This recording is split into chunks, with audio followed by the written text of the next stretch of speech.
ครับวันนี้เราจะปริวัติภาษาล้านนานะครับก็มันอย่างว่าอันตัวที่มันซับซ้อนกันนะครับ อย่างคำว่าอันตัวหงยาอันยืนนี่เนาะอันกับไอตัวไออย่างคำว่าญ่าอันยังนี่เนาะเนี่ยมันเป็นอันตัวยอก็ตัวยอเนี่ยมันเป็นอะไรนะครับตัวไหมเราลองไปกอยเลยนะครับมาเราจะปฏิวัติครับ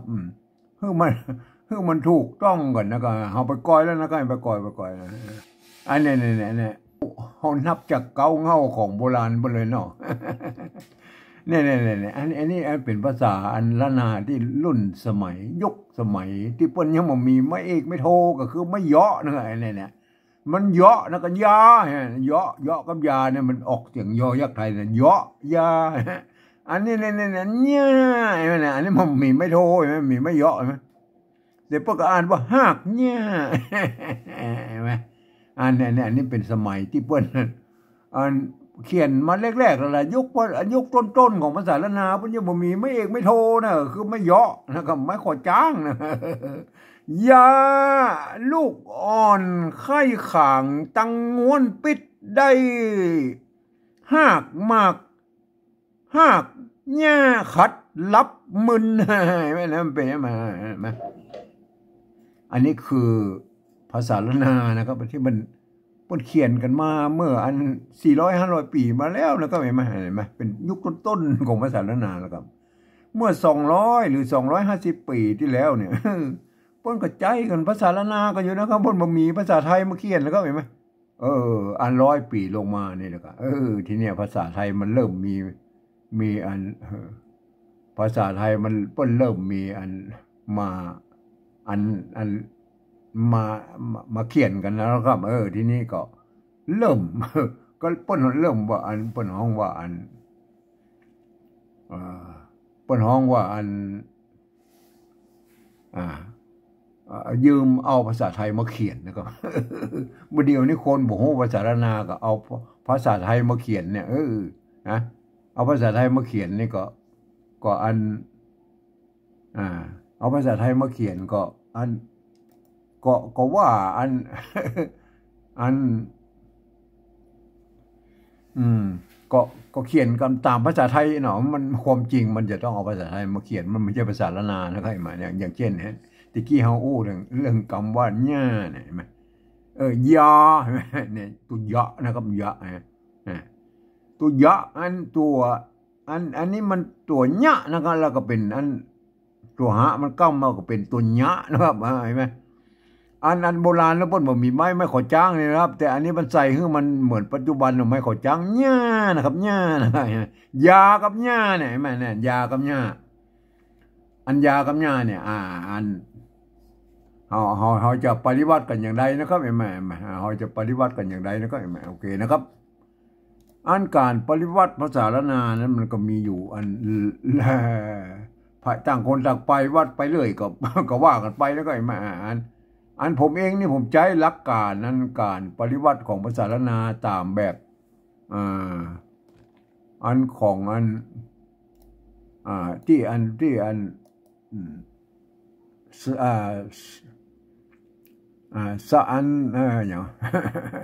ถูกแล้วสภาวัฒนธรรมมหาวิทยาลัยเชียงใหม่นะครับเห็นไหมสภาวัฒนธรรมมหาวิทยาลัยเชียงใหม่เนี่ยเปิ้นได้ประชุมกันเมื่ออันปี28นะครับเห็นไหมเปิ้นตกลงกันไว้นะครับการอันปฏิวัติภาษานะเปิ้นมีอยู่อันเปิ้นมีอันเปิ้นกำหนดไว้ว่ามีอยู่3แบบนะครับแบบที่1เนี่ยเปิ้นจะเอาไปเขียนบันทึกในหลักศิลาจารึกอย่างมื้อน่ะเปิ้นก็ใจอัน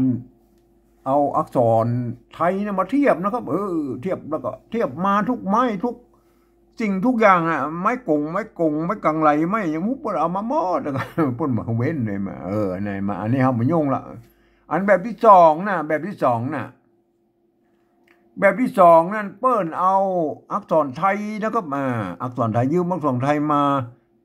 าเขียนนะครับเขียนในด้วยการปรับเทียบนะครับปรับเทียบเมื่อเป็นภาษาละนานะครับเห็นไหมแล้วก็เขียนประกอบกรรมขึ้นมาอันก็แบบภาษาไทยนั่นแหละครับเห็นไหมแล้วก็เวลาอ่านนั้นท่านต้องนึกถึงอันว่ามันเป็นภาษาละนาเนี่ยแล้วก็อ่านไปมาอันนี้ก็ยากหน่อยนะครับอย่างเช่นคำว่าตัวนี้นะครับอันตัวอื่นเขาบอกถึงละอันตัวเนี้ยมันตัวยะนะครับมันเนี่ยตัวยะบนใจอันเนี่ยเพิ่นยืมเอาตัวอยนี่มาเทียบมาเป็นตัวยะนี่นะครับเนี่ยอันนี้มันตัว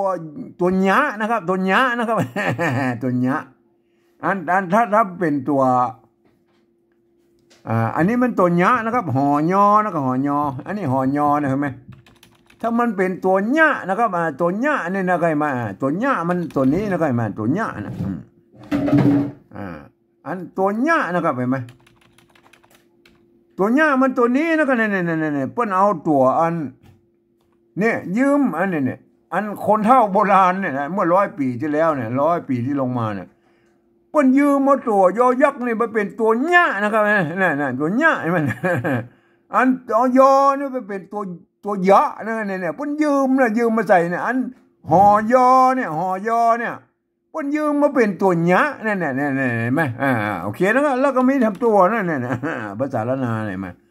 อันตัวยะนั่นอันตัวยะเนี่ยเพิ่นยืมตัวยอหญิงเนี่ยเห็นไหมตัวยอหญิงมาเทียบเป็นตัวนี้เนี่ยตัวยะเนี่ยชะอันนี้ก็ตัวนี้มันก็อ่านได้อยู่2แบบนะครับอันบางคนบางที่เปิ้นก็อันมันอยู่ที่กำต้นนะครับอันถ้า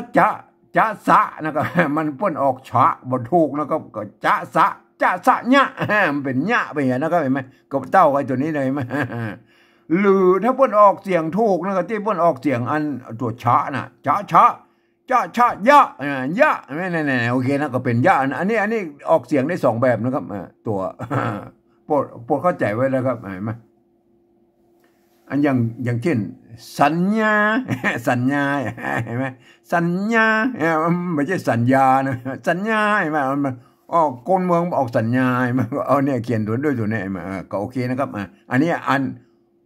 ให้ถึงบ่ได้นะครับเฮามันจะเน้นตัวอยเนี่ยอันนี้เนี่ยป้นเขียนว่ายานั่นเนี่ยยาน่ะถ้าเป็นยาแล้วยาบ่เคยใส่ไม่ยอลงไปก็เห็นมั้ยเนี่ยมันใส่มันได้โอเคนะโอเคถ้ายาก็ใส่ไม่ย่องไปก็เป็นยูยายังยากใช่ไหมอันก็ยาเนี่ยถ้าจะเป็นยืนเนาะยืนแล้วก็มายืนเขียนได้ไม่ได้มูเนี่ยเขียนไม่ได้มันใส่ไม้ไม่ได้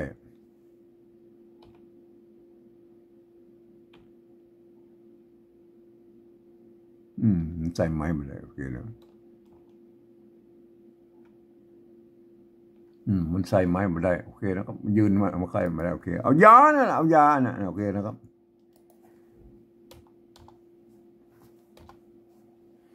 ยาน่ะอยอนะครับยานะครับหรือเยาะเราครับเอาเยาะนี่ได้ก่อนโอเคนะครับมัน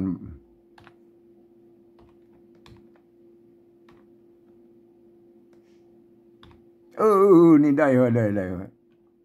ไม่กะไม่ได้ละได้เอาอย่างเงี้ยใจวิธีพิเศษเอาแล้วนั่นนะโอเคนะครับเยาะเอายากับเยาะนะครับเนี่ยแต่เกี่ยวหันยาแล้วนะครับเอายากับเยาะนะครับยาก็เยาะเห็นไหมยากับ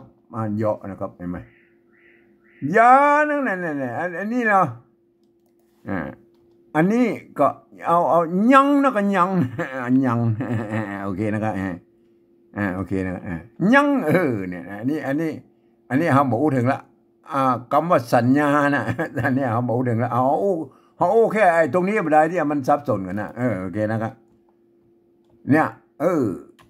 มาเขาจะเขียนยังไงล่ะครับเห็นไหมก็เปิ้นยืมเอาตัวอยเนี่ยมาเป็นตัวยอเนี่ยอันตัวอยเนี่ยมาเป็นตัวยอเนี่ยอันนี้อ่านว่ายอนะครับยอใช่ไหมอันนี้อ่านว่ายานะครับอันนี้อ่านว่าญานะครับอันนี้อ่านว่ายังนะครับอันนี้เขายังบ่ถูกถึงอันปริวัติภาษาเด้ออันนี้คือสำเนียงเชียงใหม่ตะยวนเนอะยาแต่ไม่เป็นไตเรือเป็นยายอเป็นยอยอญาเป็นญาเอาญาแม่เนี่ยมันปิ้งกันไปหมดนะครับจะเขียนเหมือนกันนะครับไตเรือไตยองไตยวนนะครับไตยวนอัน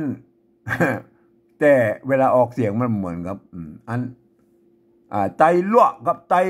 อันเขินนะเนื่องจากมันอยู่กับไตยวนมาเหมือนนะครับเดี๋ยวมันเสียงเป็นไตยวนไปหมดแล้วก็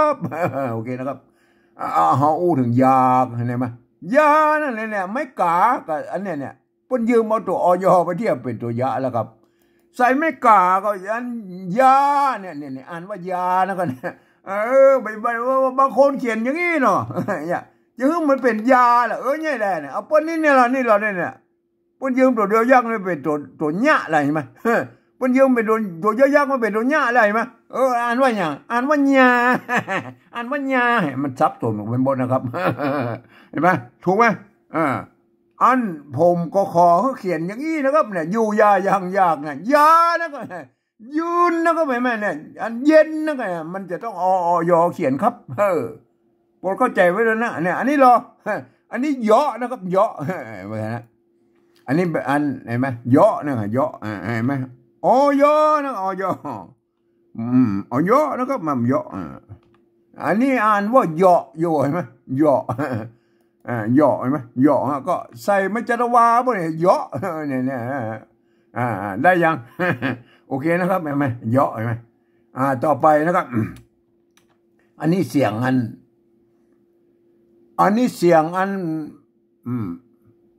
เสียงแบบไตยวนเชียงใหม่นะครับยาเยาะนะครับยากับเยาะนะครับเห็นไหมโอเคนะครับต่อไปนะครับอันนี้เหรออันนี้เป็นตัวญะครับตัวญะนะครับเห็นไหมไม่ขอจ้างไม่โทไม่โทไม่กากสละอันนี้อ่านว่าญะนะครับเขาใส่จุดเข้าไปมันเป็นเสียงโทพิเศษครับญะเห็นไหมครับโอเคนะครับอันนี้ญะเนี่ยเห็นไหมญะเห็นไหมโอเคนะครับอันนี้เป็นเสียงยอนะครับเนี่ยเสียงยออันนี้เป็นเสียงยอนะครับโอเคนะท่านประเดี๋ยวนี้มันล้านนามันยังซับซ้อนกันอยู่นะครับเห็นไหมอันนี้อันนี้ตัวญะนะครับไม่พัดเนี่ยมันในซัดก็ไม่พัดนะครับโอเคตัวงะงยังเห็นไหมยังโอเคนะครับยังเห็นไหมยังเห็นไหมโอเคนะอันเนี้ยได้นะอันนี้เราเอานี่เหรอมันครบเครื่องไหมเหรอสัญญานะครับสัญญามันครบเครื่องกันไปเลย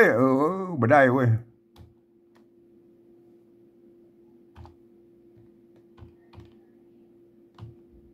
เนี่ยได้เอาละ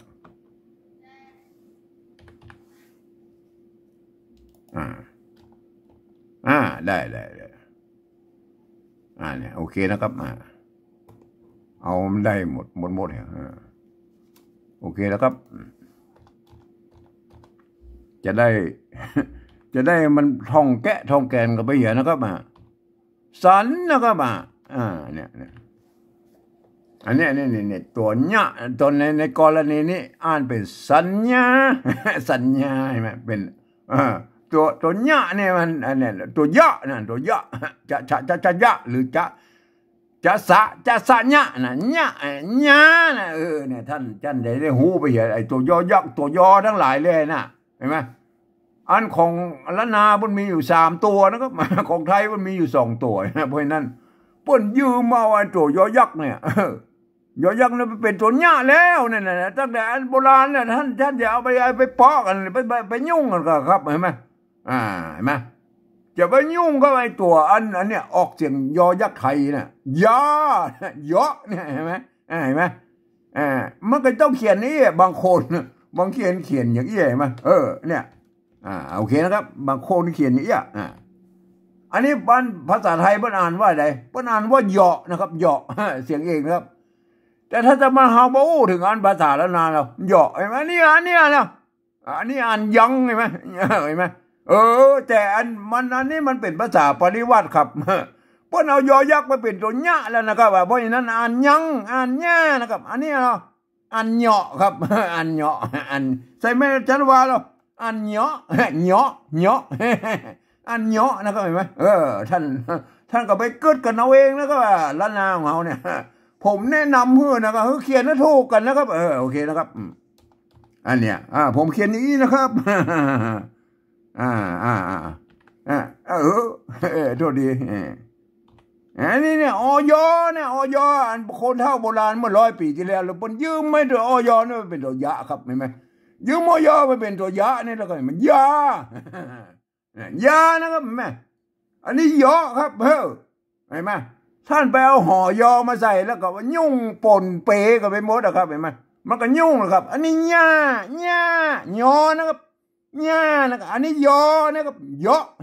ยออันนี้ยอนะครับยังนะครับอันนี้ยอยานะครับยาเห็นไหมท่านเขียนนี้หรอเนี่ยท่านเขียนนี้บางคนเขียนนี้อะไรอันเนี้ยเดี๋ยวจะอ่านยังไงล่ะครับอันนี้อ่านยังอันนี้อ่านยาว่ะมันยังไงน่ะคนละอย่างเลยอันนี้อ่านยังอ่านยังอันนี้อ่านยาเนี่ยอันนี้มันเป็นภาษาปริวัตินะครับไม่ใช่ภาษาไม่ใช่เขียนภาษาไทยนะครับเอาภาษาไทยมาเขียนเป็นภาษาปริวัติภาษาละนานะครับเป็นภาษาละนาน่ะอันนี้อ่านว่ายาครับภาษาปริวัติแบบละนาแบบที่3ตามสำเนียงกะมู่ของไต้หวันเชียงใหม่นะครับตามที่บัน โทษดีตามที่สภาวัฒนธรรมบนมหาวิทยาลัยเชียงใหม่เพิ่นประชุมเมื่อปลายปี28เพิ่นกำหนดไว้แล้วก็เพิ่นเอาอยเนี่ยไปเทียบมาเป็นตัวยะนี่นะครับเพราะฉะนั้นใส่สระอายาอันนี้เหรอไม่เกาะอันนี้เอาอยเนี่ยไปเทียบเป็นตัวยะอ่านว่าเกาะนะครับเห็นไหมเยอะนะครับเยอะอันนี้เหรออันนี้ตัวหยะนะครับตัวหยะอันนี้ก็อ่านว่าหยะเสียงโทพิเศษนะครับโทเมืองนะเสียงโทพิเศษโทเมืองนี่มีที่เดียวนะครับมีของไต้หวันเชียงใหม่เจ้านั้นนะครับอันภาษาไทยเพิ่นออกอย่างนี้นะครับหยะนะครับเพิ่นจะออกว่าหยะนะเห็นไหมถ้าเป็นไตลือไตลือแต่ยองเพื่อจะออกเป็นเสียงเองนะครับเป็นไงเนี่ยเป็นยานะครับเป็นยาไปทางไปถากนี่มันเอกเป็นไปทักยาทักยานะครับเป็นทักใช่ไหมทักยาเพิ่นจะออกงานเนี่ยเห็นไหมอันยาอันนี้ยาภาษาไทยนะครับเห็นไหมเพิ่นจะออกได้ละเอียดเห็นไหมเพิ่นอ่านได้แค่นี้ยาเนี่ยถ้าสมมติว่าเนี่ยมันเป็นเสียงโทพิเศษแล้วเขาก็ใจแนวอันปริวัติของอันเวียดนามบนไปใส่จุดใส่หมวกใส่ปิดใจว่าสปะสเปดเอามาได้เสียงโทอันเสียงตามอันของเปิ้ลนั่นแหละผมก็ได้ใจจุดประดับไว้นะเสียงโทพิเศษโทเมืองนะครับแบบไต้หวันเชียงใหม่นะครับเนี่ยแม่เนี่ยโอเคนะครับอันนี้เหรออันนี้เสียงสามัญยังใช่ไหมอันนี้เหรออันนี้อ่านว่าสัญญานะครับหรือจะอ่านว่าสัญญาก็ได้นะครับพยาอ่านสัญญาหรือสัญญาก็บ่ผิดนะครับบ่ผิดนะครับเพราะว่าที่มาของอันตัวยะเนี่ยตัวยะเนี่ยมันมาได้2ที่นะครับก็คือจะชะยะเห็นไหมหรือจะสะญะจะสะญะเห็นไหมมันมันละนามันมีหลายสำเนียงบ่เนี่ยมันผสมปนเปกันไปแล้วสัญญาหรือสัญญาก็สุดแล้วแต่นะครับเห็นไหมโอเคนะครับท่านถ้าท่านสงสัยอย่างมาถามได้นะครับเห็นไหมเรื่องไอ้ตัวยอยักษ์เนี่ยตัวยอเนี่ยภาษาไทยเนี่ยมันมี2คำเอาเนี่ยได้นะของเฮามันมีตัวยออันนั้นตัวยอของเฮามี3ตัวมีตัวยอมีตัวยอมีตัวยอตัวหยะน้ำตัวไม่เหมือนมันมี3ตัวเนี่ยแหละแล้วเฮาไปยืมมือเพิ่นมาปริวัติเขียนแล้วเฮาบอกพริกแพงท่านอย่าทำไม่ได้ยืมมันผสมปนเปกันอย่างนั้นนะครับเห็นไหม ท่านไปเกิดคนเดียวนะครับไปเกิดเอานะครับผมก็ได้กล้าอธิบายเอานั่นไหนไหมครับที่ผมอธิบายมานี่ท่านอันปราชญ์ล้านนาทั้งหลายแลนะก็ควรเอาไปวิเคราะห์กันนะครับไม่ใช่ว่าเขียนกันมั่วกันไปเรื่อยนะก็เห็นไหมแล้วมาเป็นปราชญ์ล้านนาเอาตัวหอยอไปเป็นตัวอันไม่เป็นอันตัวอันผสมปุนเปก็ไม่หมดเห็นไหมจะเอาหอยอก็หอเอาหญ้ากับยาอย่างก็มั่วเอาภาษาไทยผสมมันป้นกันไปหมดนะครับท่านไปคิดนะครับใจสมองคิดนะครับล้านนาของเราเนี่ยไม่ใช่ว่ามีอย่างเดียวเนี่ยก็มีทำลายอย่างนั้นก็แบบที่ผิดพลาดกันมาน่ะตั้งแต่เมินมาตั้งล้านนามาตั้ง40-50 ปีลงมาเนี่ยก็กึดบันเทิงกันนะครับหลายอย่างนะครับหลายอย่างที่กึดบันเทิงกันมันว่าโบราณเมื่อกี้อย่างไรแล้วเป็นอย่างไรแล้วก็เขียนกันมั่วกันไปเรื่อยมาไปเดียวนะครับมันบ่เข้าใจกันนะเรื่องการปฏิวัติภาษาน่ะคนที่เบื่อเรียนภาษาล้านนามาก็เขียนกันไปเรื่อยแล้วก็เอาไปเรื่อยแล้วก็โอเคครับ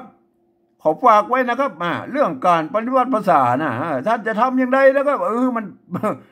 อ่านแล้วมันได้สำเนียงล้านนาของท่านน่ะท่านจะไปสำเนียงไตลือไตยวนไตยองท่านก็ไปคิดกันเอาเองแล้วก็มาผมเองนี่ผมไตยวนนะครับเมื่อไตยวนเชียงใหม่เนี่ยผมก็คิดแล้วว่าไตยวนเชียงใหม่เนี่ยมันออกเสียงอย่างอี้นะอย่างอี้ก็เขียนอย่างอี้นะไงไหมเอาอ่านขึ้นมาได้จำเสียงแม้กระทั่งฝรั่งมังค่าลูกที่ไหนมาก็จังเลยถ้าเรียนภาษาไทยแล้วก็เขียนไปตามกำหนดเนี่ยอันฝรั่งมันก็จะออกเสียงอันแบบอันนั้นไตยวนเชียงใหม่ไปเลยโอเคนะครับโอเคแล้ววันนี้ก็อู้ไปเหมือนแล้วก็คราวหน้าถ้าใครสงสัยก็ถามได้นะครับอันที่เป็นปราชญ์ล้านนาพ่อครูทั้งหลายแล่นะถ้าสงสัยอย่างมาอู้กันได้นะครับมาเสวนากันได้นะครับผมยินดีเสมอนะครับเรื่องอันภาษานะครับภาษาล้านนาและกวีและอันข้าวนะครับเป็นข้าวโบราณข้าวอย่างนี้เชิญมาปรึกษาได้นะครับมามาเถียงกันได้นะครับเสวนาไม่ใช่เถียงนะครับเถียงกันดีๆนะเสวนานะครับวันนี้ผมก็ขออันบรรยายเพียงแค่นี้ก่อนนะครับ